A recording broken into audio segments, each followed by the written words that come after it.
Kanang kwanto niya. Amo na mga tae, tapos direct feeds nga, di rin nakukuhan. Mabaho na tiya tubig. Ganun kaya, liwanan good tubig. Ay, good morning guys. Dito po tayo uli ngayon sa ating concrete fan. Bali, magpapalit po kami ng tubig kasi baho na siya. Saka kung mapapansin nyo, meron ng paunti-unting mamatay. Mga 3 na nakita ko na namatay.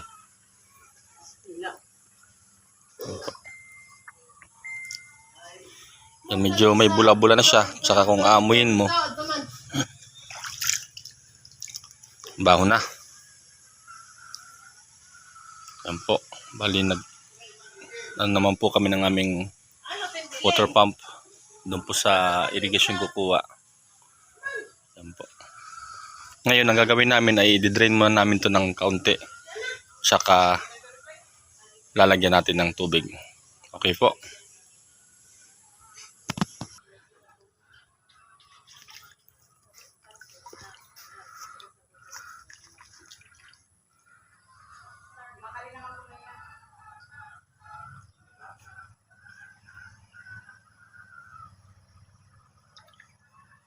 Ay, sus.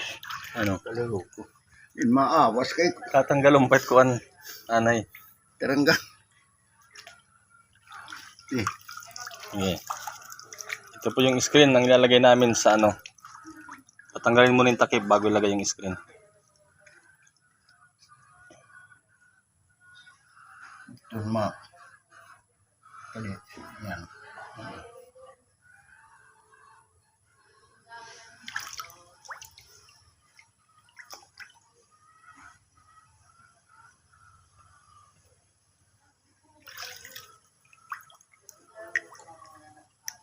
Ang kaptan kulay na kay. Magul daw ito. Amot so din ni padulpin sunod mapal kita ni. Tagpira ba ni? Bubuhuan na lang ni diyan nabuhuan. Pag kuha namot ililiwan may buhuliwat.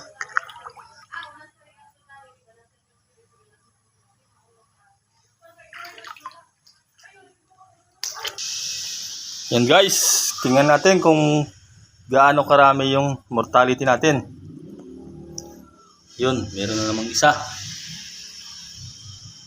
So parang ano lang naman.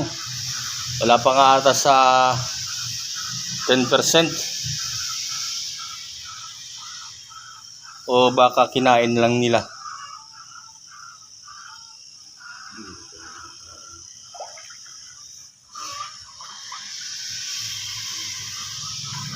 Kita pa po yung bahin.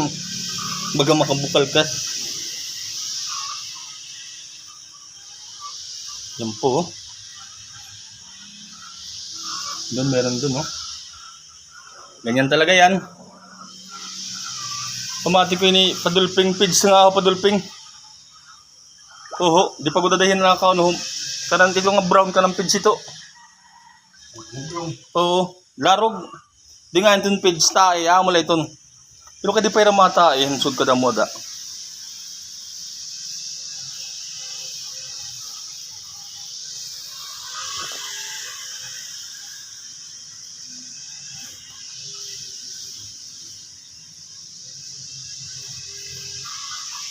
Talagang naninibago pa yung ate. Pero natural lang po yan, yung pagkakaroon ng mortality. Doon yung marami buhay. Natural lang po yan yung pagkakaroon ng mortality. Pag na-season na po ang ating fish pan dyan, at saka mas sanay na po kayo kung paano mag-alaga, dyan po natin malalaman.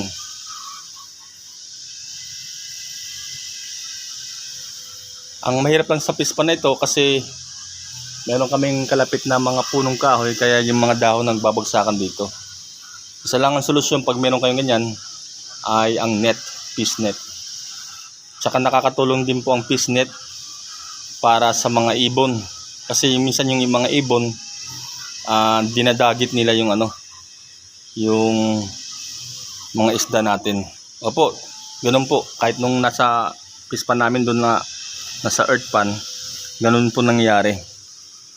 Dini pa dulping, wari man na nagkuhan pangatams eh. Yan po guys. Bali, ganito po talaga pag ang setup ninyo ay halos pantay lang ang tubig. Yung flooring nyo pantay lang. Talaga matagal po pag nagpapadrain tayo. Tapos yung aming pinaka-drainage is nasa gilid ng nasa gilid ng fish pan. Magkaya po dito. Yan. Sa gilid lang. Talagang medyo matagal po ang pag-drain. Nilagyan po namin ng net yung para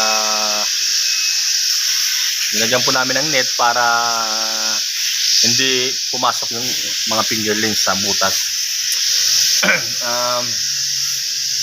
Bali, yun nga po, sa tingin ko ay hindi pa masyadong marami yung kanilang kinakain. Saka nagkaroon po ng parang overfeeding dito. Yun, inamoy ko po yung tubig niya. Medyo may amoy na, kaya ngayon papalitan po natin sila. Meron din po tayong tips din para sa pagpapalit ng tubig. Kapag magpapalit po tayo ng tubig, huwag po natin munang pakainin. Tapos pag palitan na po natin yung tubig, kahit mga 1 hour muna sila na ma-climatize sa tubig na yon na pinalit natin, saka natin silang pakainin. Yun ang nabasa ko sa isang article, at saka siyempre napanood ko rin po sa YouTube University. Actually talaga yung mga pagkakamali mga pagkakamali at saka mga trials and error, talagang dapat matutunan mo yan. Kasi doon tayo pupulot ng mga aral, mga idea, para hindi natin sila gawin uli ng ganito, para hindi tayo magkamali uli. Doon tayo nakakakuha ng mga magagandang mga aral sa pag-iisip natin. O kahit sa anumang bagay natin gagawin. Ngayon po, hintayin ko lang po hanggang sa madrain yung mga mababrown na mga tubig. Kumbaga sa yung mga pids ata yun na natunaw na tumalo na sa yun ang nagpa-toxic sa ating tubig. Opo. Sige lang po. Antabayanan ko po hanggang sa okay po.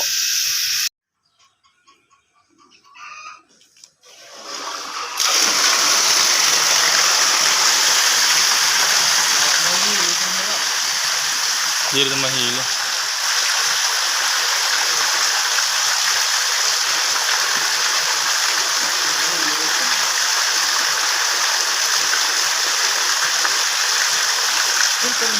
Parunga ano ito. Adulpeng. Pakuan nanay, parunga lanay.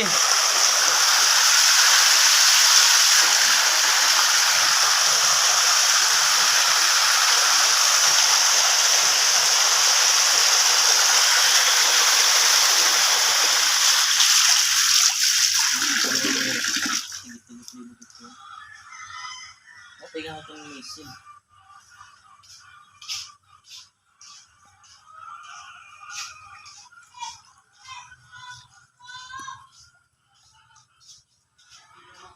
Buang ilaw niya. Kusog-kusog. Ay lilinggo hira. Ano mo pa may dakon ini baga mapa. Bisla mauntog lanay dito kuan. Mauntog lanay di semento. Para di rin makusugit iyakuan. Kaya napupusdakan ta ka din nakakulit kuan. Napupusdakan biraminti. Kuwan tubo daw tubo. Yan po guys.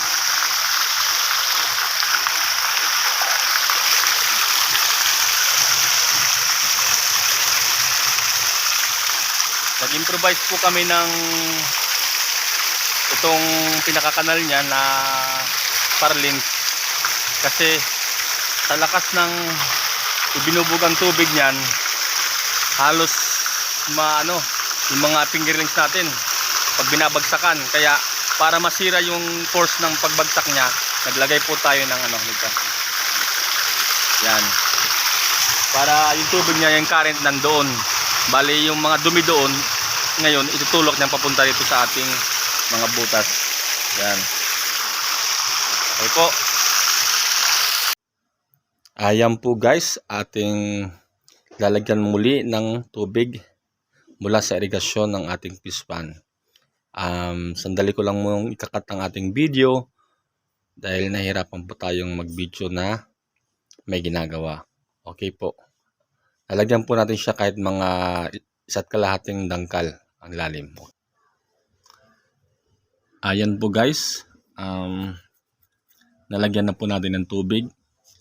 Mga 30 to 40 minutes na pong nakalipas. Kaya magpapakain na po tayo ng feeds. Kanina po marami din po ako nakita mga namatay. Siguro mahigit sila 20 or kulang-kulang 20 piraso. Sana naman kung madagdagan wag naman kalahati ang ibawas mamatay. Yun lang po. Bali kung napapansin niyo po meron po siyang mga brown pa na hindi pa nakuha. Bali ganyan talaga kapag flat ang inyong fish pan. Siguro mas maganda po talaga gawin yung slanting na kahit mga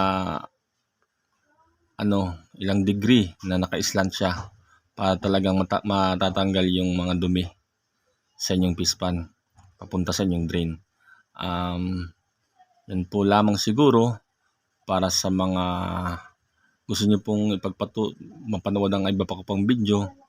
Paki-subscribe lang po sa mga hindi pa po naka-subscribe at hit na rin po notification bell para updated po kayo sa aking mga next video.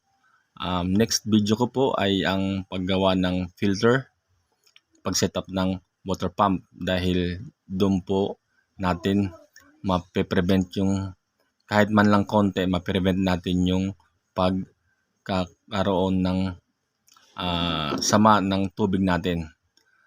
Dahil sa filter at saka at the same time ma-oxygenate natin ang tubig gamit ang ating water pump para masuportahan ng kanilang oxygen ng mga isda.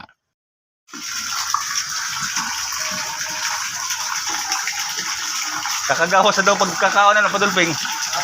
Kakagawas na.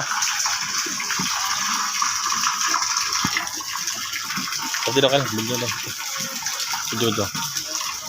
Kakagawas na nahihiyaran. Herbor ba't tilapia? Nangyayari dyan.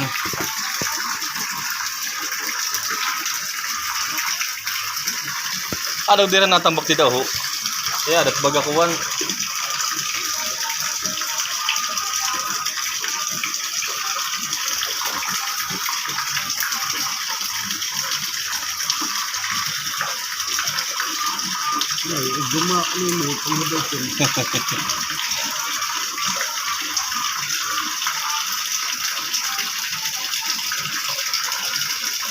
Ano ho? Nakakon sila dito.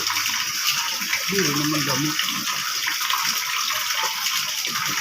Ang kribat iba.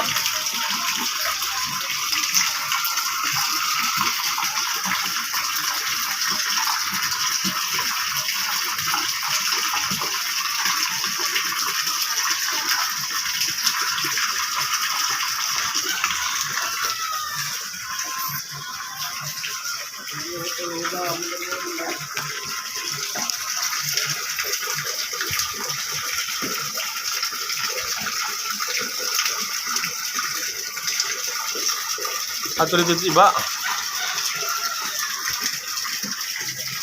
Man, sila nga doon na pang ano.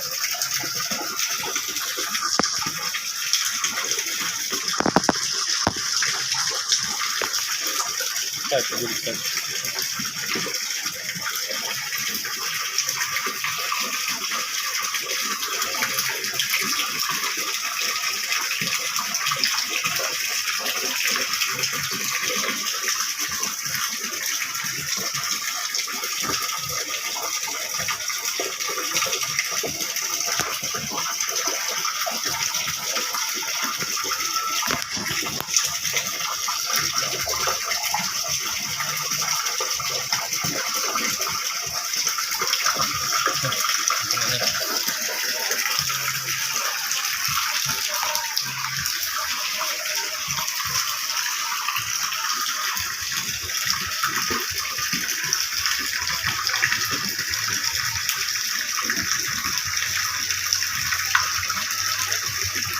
Ceng ngadi. Oh, ini ngadi. Kali, ano yan ito? Tadi pa ini manghiara good. Kunin ito nga. ano nga kuman nga an pampuadip sa usa kalsala ina tas ya taga padulping.